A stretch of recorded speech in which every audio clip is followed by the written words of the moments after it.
on the web, and in your hands. This is MDiTV. Wanda Puckett was 85 when she went into a hospital from her Eastern Oregon home with what she thought was a gallbladder attack. It turned out she had a leaky artery. Her condition worsened. She was airlifted hundreds of miles to a larger hospital in Portland, but things did not go well. Puckett spent several days on life support until her family decided to remove the tubes and machines. Puckett never intended to die this way. Tucked away in a file cabinet in her home was a POLST form. POLST stands for Physician Orders for Life-Sustaining Treatment. Puckett had filled out the form with her doctor. It documented that she did not want to be placed on a breathing machine if she couldn't communicate and only wanted easy things fixed.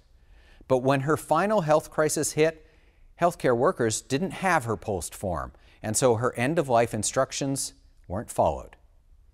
Oregon and a handful of other states are looking to change that outcome.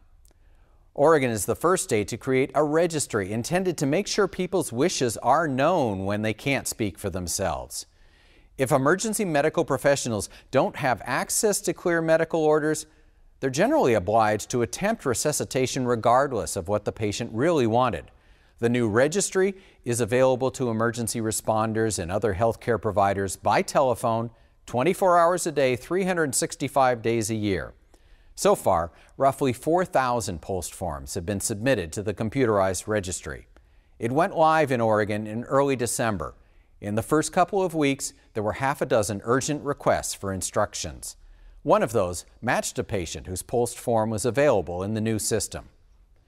The director of the project says the biggest hurdles have been getting the word out to patients and medical providers, so they'll submit POLST forms, and then getting emergency crews to call when they don't know what a patient wants. Right now, we've been getting them at a rate of about 100 a day, so at that rate, it will take a number of months. Our actual goal is not a number, but to really pretty much have them all there so that when EMS calls and looks for it, we actually have it. Here's how the POLST database in Oregon works. Patients fill out a bright pink form with their medical provider, checking off if they want CPR or medical interventions like airway treatments or feeding tubes. Then the form is sent to Oregon Health and Science University's Emergency Communications Center in Portland, where the registry is housed. If an ambulance is called to the home of the patient, the crew can call a telephone number and a live person, not a recording, will relay the patient's medical orders in real time. The budget for the Oregon project, which includes operating and education costs, is estimated at $1.7 million over 2 years. The dollars needed to run the registry will come from the state's general fund and matching federal dollars, while the funding to educate healthcare professionals statewide will be raised privately. Other states are poised to follow Oregon's lead. Bud Hammes, a medical ethicist at Gunderson Lutheran Hospital in La Crosse, Wisconsin, said he's watching closely.